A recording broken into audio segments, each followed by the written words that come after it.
Hello बच्चों आज आपकी कक्षा 7 विज्ञान का 7वां पाठ जिसका नाम जंतु और पादप परिवहन है उसके कुछ महत्वपूर्ण प्रश्नोत्तर करेंगे। चलो देखते हैं। तो पहला क्वेश्चन जो है इसमें मानव हृदय क्या है। तो आपने बताना है मानव हृदय जो है वह क्या है। ठीक है, तो आप सबको पता ही है कि मानव हृदय जो है वह एक अंग है। ठीक है, तो सबसे पहले तो हमारा यही हो गया कि मानव हृदय यानी कि हमारा जो हृदय होता है वह एक हमारा अंग होता है। ठीक है, जो इसका काम क्या है, जो रक्त द्वारा पदार्थों के परिवहन के लिए पंप के रूप में कार्य करता है। मतलब ये इसका काम क्या है कि ये जो रक्त है, रक्त में मौजूद विभिन्न पदार्थ जो हैं उनको एक जगह से दूसरी जगह तक पहुंचाने के लिए एक पंप की तरह कार्य करता है और यह निरंतर धड़कता रहता है ना। आपने देखा होगा कि आपका जो हृदय है वह हमेशा धड़कता रहता है ना, कभी भी रुकता नहीं है और वो रुकना भी नहीं चाहिए, है ना। तो इसके आगे देखते हैं मानव शरीर में हृदय कहाँ स्थित होता है। तो अब यहाँ पर मानव हृदय जो है उसकी पोजीशन बताई गई है कि वहाँ पर कहाँ पर वह स्थित होता है। तो देखिए ये आप एक जो चित्र दिया हुआ है इसकी मदद से अच्छे से समझ सकते हैं। ये देखिए यहाँ पर ये आपका हृदय है।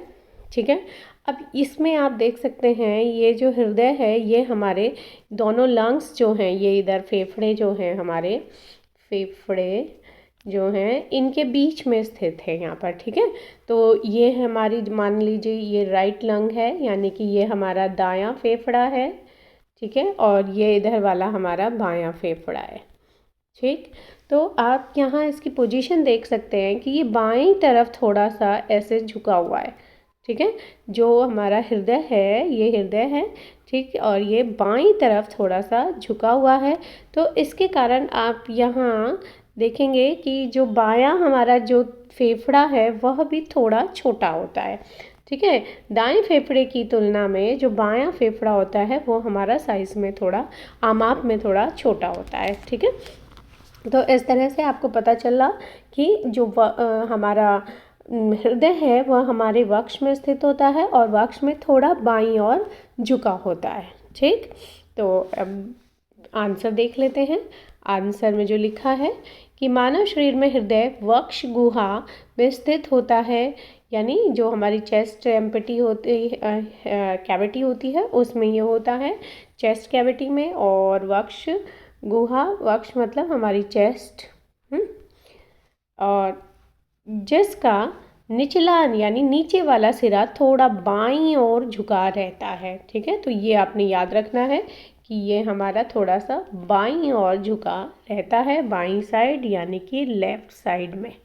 ठीक, तो अब आगे देखते हैं अगला क्वेश्चन में इसके आमाप के बारे में पूछा गया है कि आपके हृदय का आमाप या साइज कितना होता है।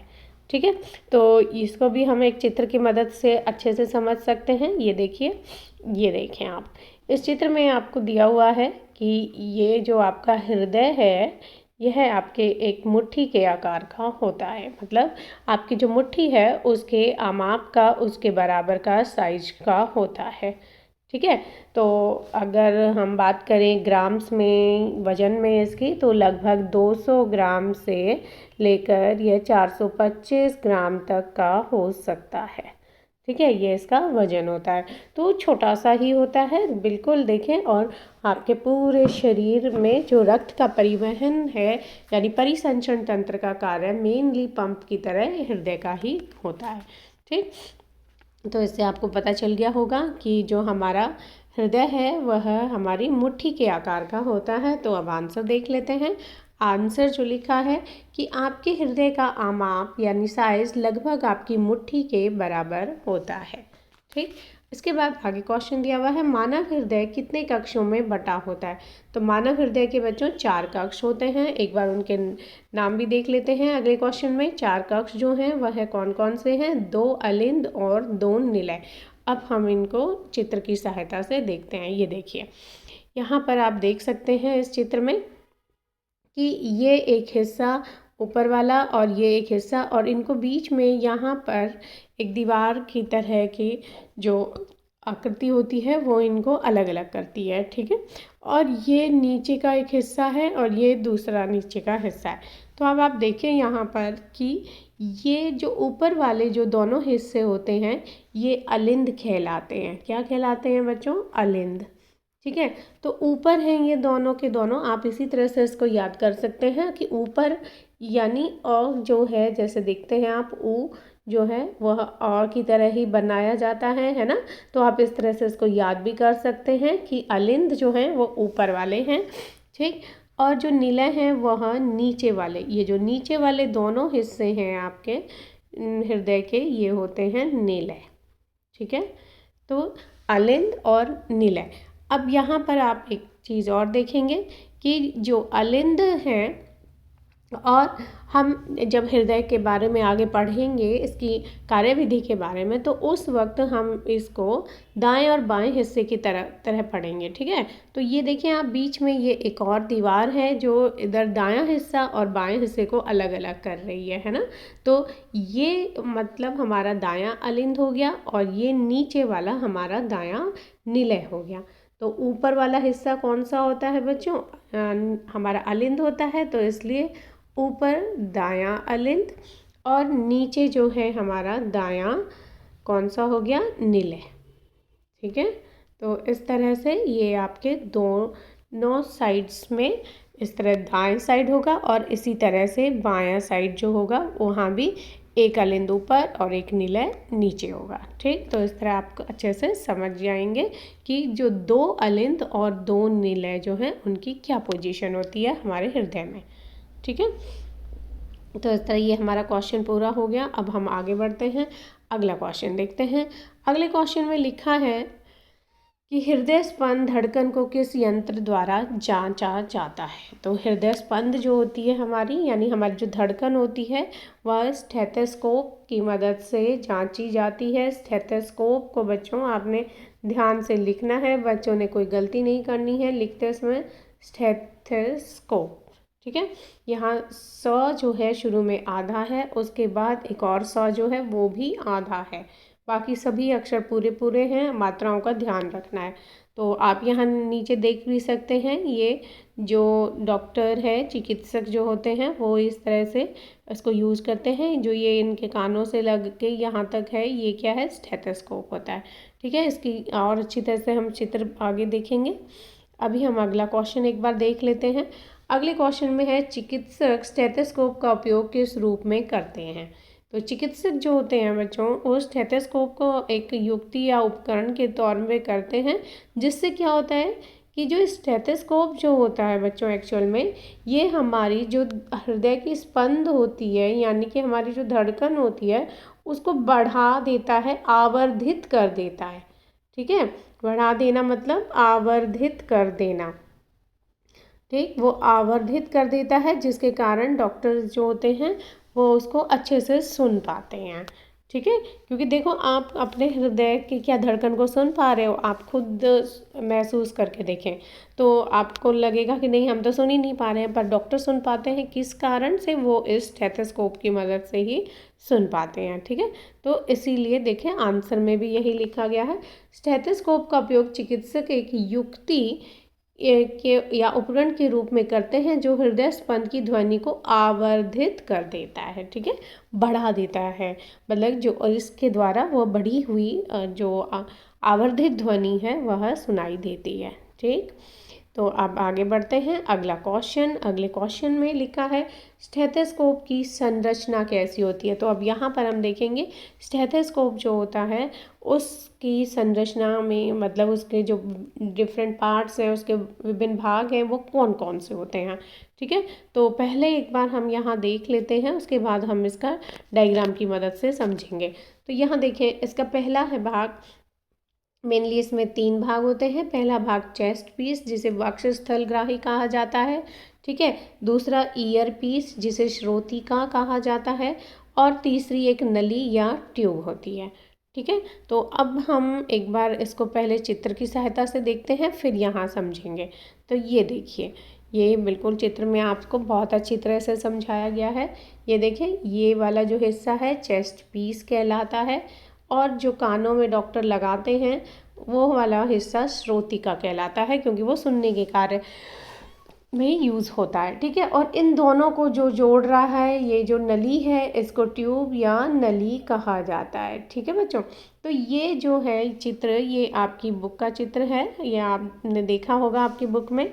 और ये नीचे जो है ये आप देख रहे हैं यहाँ पर, ये जो है बच्चा खुद बना के, इसका मॉडल बना के और इसको यूज़ करके देख रहा है। तो इस तरह से आप भी बना सकते हैं, एक कीप लेकर और उस पर एक रबर जो है वह लगानी है और उसको एक आपने पाइप की सहायता से जोड़ना है। ठीक है, तो यहाँ देखें, ये इस वाले चित्र में इसको और अच्छे से दिखाया गया है, जो ओरिजिनल जो होता है उसको दिखाया गया। तो ये जो है, इससे आपको बिल्कुल पता चल गया होगा, आपने देखा होगा डॉक्टर्स के पास ऐसा ही होता है। ये गूगल से लिया गया चित्र है। ठीक है, तो देखें यहाँ पर, ये जो है आपका चेस्ट पीस कहलाता है। ठीक है, ये वाला जो हिस्सा है जो कि डॉक्टर आपकी चेस्ट पर या आपकी छाती पर, वक्ष पर रखते हैं, वो वाला हिस्सा जो है चेस्ट पीस। ठीक है, इसीलिए इसका नाम चेस्ट पीस रखा गया है, क्योंकि ये हमारी चेस्ट पर रखकर डॉक्टर जांचते हैं। ठीक, इसके बाद इससे ये जुड़ी हुई, ये देखें आप, ये ट्यूब है। ठीक है, इसको नली या ट्यूब कहते हैं। ठीक, इसके बाद जो कानों में जो डॉक्टर लगा लेते हैं, ये दोनों आपने देखा होगा, ये ईयर पीसेस। ठीक है, जिन्हें श्रोतिका कहा जाता है। ये क्या है बच्चों? श्रोतिका है। ठीक, तो इस तरह से आप देख रहे हैं, इसके ये 3 पार्ट्स होते हैं।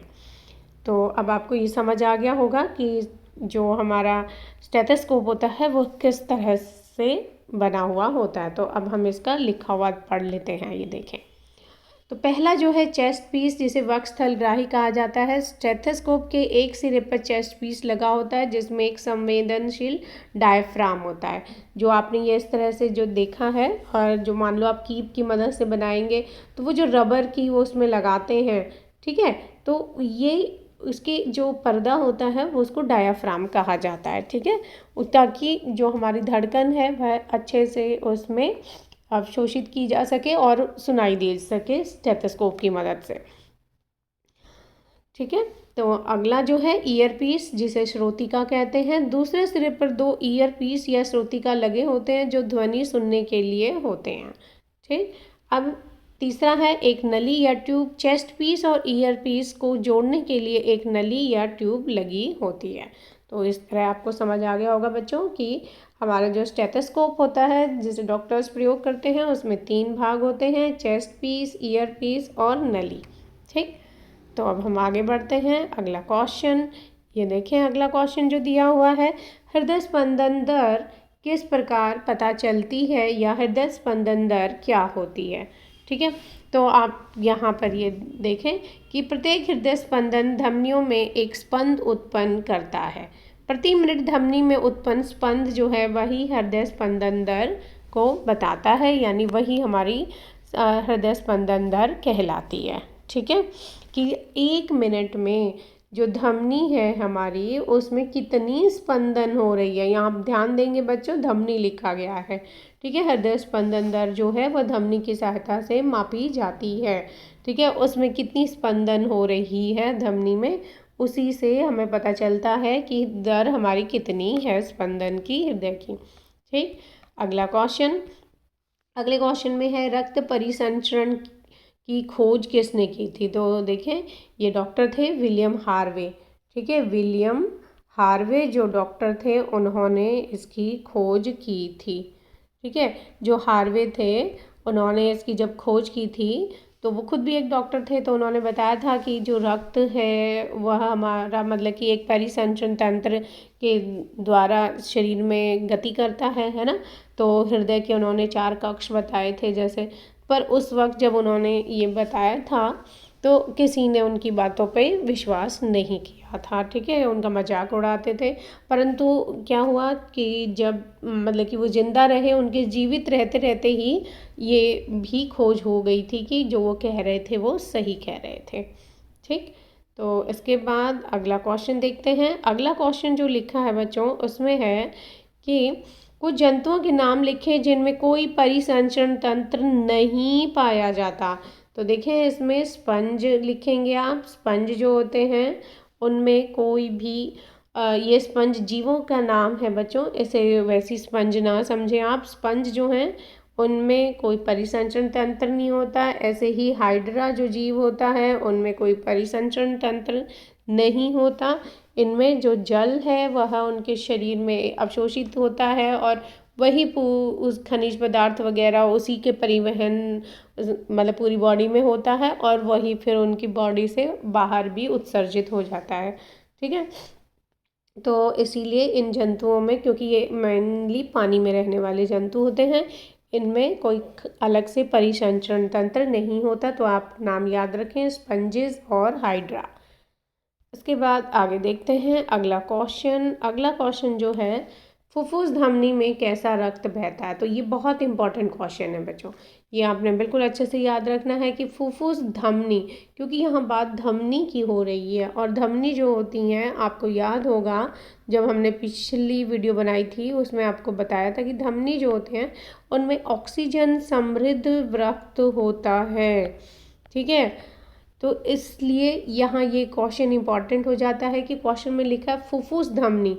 फुफ्फुस धमनी जो होती है उसमें कैसा रक्त होता है। तो ये एक ऐसी धमनी है जिसमें जो रक्त है वह कैसा है बच्चों, कार्बन डाइऑक्साइड समृद्ध। तो इसलिए CO2 समृद्ध रक्त किस में होता है, फुफ्फुस धमनी में। ये आपने याद रखना है। ठीक है, तो अगला क्वेश्चन देखते हैं कि इसको धमनी ही क्यों कहा जाता है ना, क्योंकि इसमें तो कार्बन डाइऑक्साइड समृद्ध रक्त होता है, फिर भी इसे धमनी कहा गया है। तो क्यों इसे ऐसा कहा जा रहा है, तो देखें कि फुफ्फुस धमनी जो है हृदय से रक्त को लेकर जाती है। और धमनियों का काम क्या होता है, धमनी का काम यही होता है ना कि जो हमारा हृदय है उससे रक्त को लेकर जाना और पूरे शरीर तक हमारे पहुंचाना, है ना, धमनी का कार्य यही होता है। और ये यहाँ से, क्योंकि फुफ्फुस धमनी इसका नाम इसीलिए पड़ा क्योंकि धमनी ये जो है कैसा रक्त लेके जा रही है, कार्बन डाइऑक्साइड वाला, और कहाँ पहुँचा रही है, फेफड़ों में पहुँचा रही है। तो इसलिए इसको फुफ्फुस धमनी कहते हैं। ठीक है, तो इसके बाद अगला क्वेश्चन, अगले क्वेश्चन में लिखा है फुफ्फुस शिरा में कैसा रक्त बहता है। तो जैसे फुफ्फुस धमनी वाला क्वेश्चन इंपॉर्टेंट है बच्चों, इसी तरह ये क्वेश्चन भी इंपॉर्टेंट है आपका कि फुफ्फुस शिरा जो होती है उसमें कैसा रक्त बहता है। तो बिल्कुल उल्टा है, जैसे धमनी में कार्बन डाइऑक्साइड समृद्ध है तो ऐसे ही फुफ्फुस शिरा में कैसा है, ऑक्सीजन समृद्ध रक्त होता है। ठीक है, और इसका नाम भी अब शिरा क्यों पड़ा है, क्योंकि देखो शिराओं का काम क्या होता है, शिरा का काम होता है रक्त को जो हृदय है वहाँ तक पहुँचाना, हृदय में लेकर आना, है ना, हृदय में पहुँचाने का कार्य शिराएं करती हैं। तो यहाँ पर जो फेफड़े हैं उनसे जो ऑक्सीजन समृद्ध रक्त है उसको कौन लेके आ रहा है, एक शिरा लेके आ रही है, इसीलिए इसका नाम पड़ गया फुफ्फुस शिरा। ठीक है, क्योंकि ये फेफड़े से जो शुद्ध रक्त हो गया होता है, मतलब जो ऑक्सीजन समृद्ध रक्त हो गया होता है उसको हृदय तक पहुंचाती है, इसलिए इसका नाम है फुफ्फुस शिरा। ठीक, तो यहाँ जो आंसर लिखा है देखें, ऑक्सीजन समृद्ध रक्त होता है इनमें। यह ऑक्सीजन समृद्ध रक्त को फेफड़ों से हृदय में लेकर आती है। तो आप इस बात को ध्यान रखें कि ये हृदय में लेकर आ रही है। ठीक है, तो यहाँ ये देखें, आप इस चित्र की सहायता से देख सकते हैं बिल्कुल कि ये जो नीले रंग में आपको दिखाई दे रहा है ये रक्त जो है आपका कैसा है बच्चों, कार्बन डाइऑक्साइड समृद्ध रक्त है। ठीक है, तो यहाँ से ये देखें जो हमारे दोनों फेफड़े हैं, लेफ्ट मतलब कि बायां और हमारा दायां, दोनों ही फेफड़ों में जो रक्त पहुँचाया जा रहा है वो कौन सा है, वह रक्त है कार्बन डाइऑक्साइड वाला, है ना। तो कार्बन डाइऑक्साइड वाला रक्त ये हृदय से लेकर जा रही हैं, इसलिए इन्हें कहा जाता है फुफ्फुस धमनी। ठीक है, धमनियों का काम होता है रक्त को लेकर जाना, तो ये फुफ्फुस धमनी दोनों तरफ, दोनों फेफड़ों में जा रही हैं। ऐसे ही आप यहाँ देखें कि ये जो फेफड़े हैं यहाँ से जो रक्त है वह ऑक्सीजन समृद्ध हो गया है, उसका कलर रेड कलर का दिखाया हुआ है। तो ये फेफड़ों से लेकर आ रहे हैं, ये नीचे आप देख सकते हैं, ये फेफड़ों का चित्र दिया हुआ है इस तरह से, ठीक है। तो ये फेफड़े हैं, तो यहाँ से ये रक्त जब आ रहा है तो ये कहाँ पहुँचेगा, हमारे हृदय में। तो लेकर आ रहे हैं, तो उसका काम कौन कर रहा है, एक शिरा कर रही है, और क्योंकि वो फेफड़ों से लेकर आ रही है, पहुँचा रही है हृदय तक, इसलिए इसको कहा जाता है फुफ्फुस शिरा, ठीक है।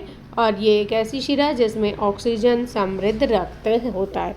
तो फुफ्फुस शिराओं में कैसा रक्त है बच्चों, ऑक्सीजन समृद्ध रक्त है, ठीक। तो ये आप याद रखेंगे। तो इसके बाद हम लोग आगे बढ़ते हैं। अगला क्वेश्चन आपका बहुत ही अच्छा क्वेश्चन है और आपके समझने के लिए ज़रूरी है, ठीक है। तो इस क्वेश्चन को हम लोग चित्र की सहायता से भी समझेंगे। पहले जो लिखा हुआ है वो आपको एक बार बता देते हैं, ताकि आपको चित्र अच्छे से समझ आ जाए फिर, ठीक है। तो यहाँ पर पहले हम इसको थोड़ा सा बड़ा कर लेते हैं और फिर इसे समझते हैं। ये देखिए, ये आप ये ना समझे कि आंसर कितना लंबा है, बहुत आसान है, आपको जल्दी से याद हो जाएगा, ठीक है। तो ये देखें कि जो हृदय है वह हमारा 4 कक्ष होते हैं उसके, याद होगा आपको। जो हृदय है हमारा, इस तरह से अगर हम बनाएं तो ये 4 कक्ष हो गए। ऊपर वाले दोनों अलिंद, अब अलिंद मैं लिख देती हूँ साथ साथ थोड़ा सा, ताकि आपको रिवाइज होता रहे। और नीचे वाले हैं निलय, ठीक है।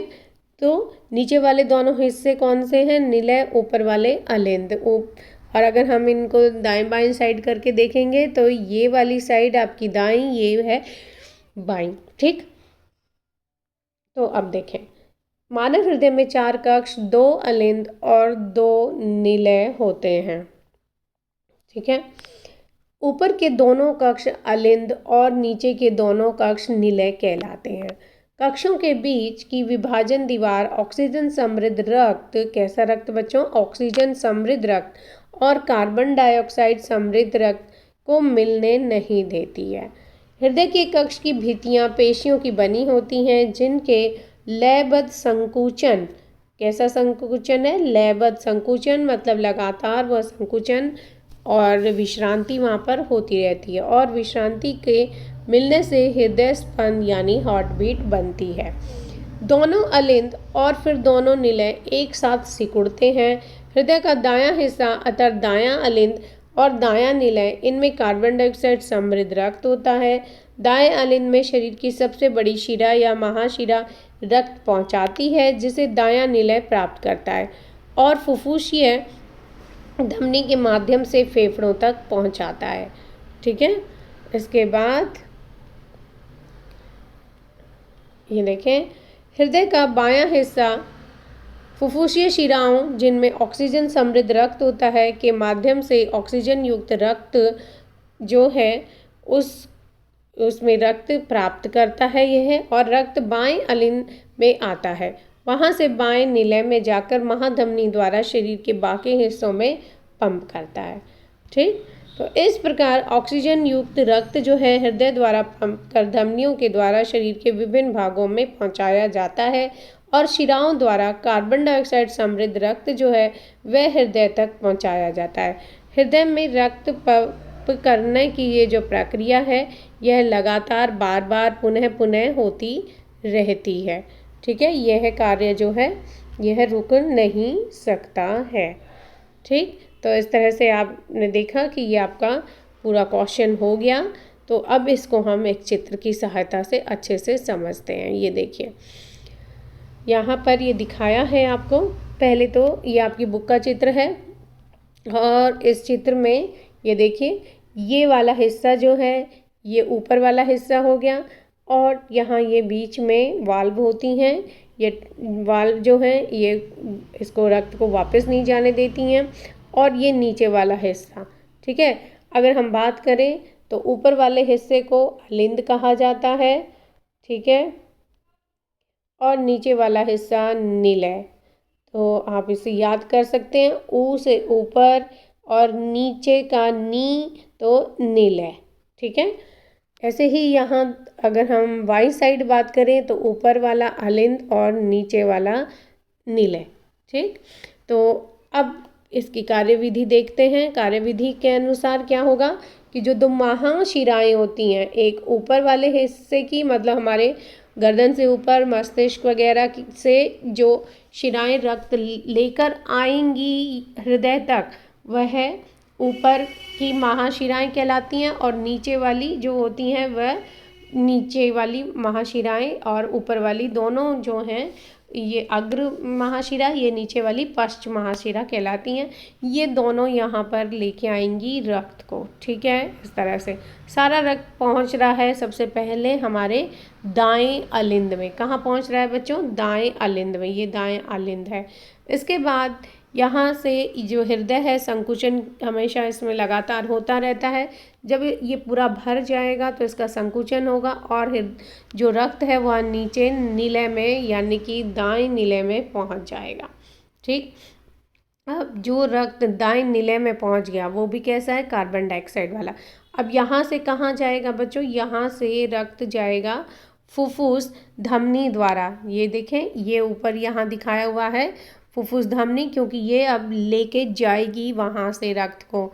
ठीक है, तो ये फुफ्फुस धमनी लेके जाएगी और ये रक्त जो जाएगा ये कैसा होगा? कार्बन डाइऑक्साइड समृद्ध। और ये कहाँ पहुँचाएगी? फेफड़ों में।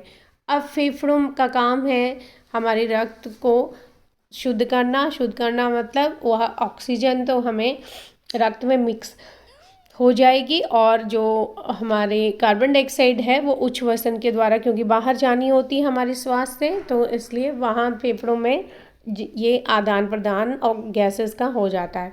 इसके बाद जो फुफ्फुस शिरा है, ठीक है, वो अब ये देखें आप, ये लेकर आ रही है रक्त को, और जो ये रक्त लेकर आ रही है वो कैसा होगा? ऑक्सीजन समृद्ध रक्त होगा।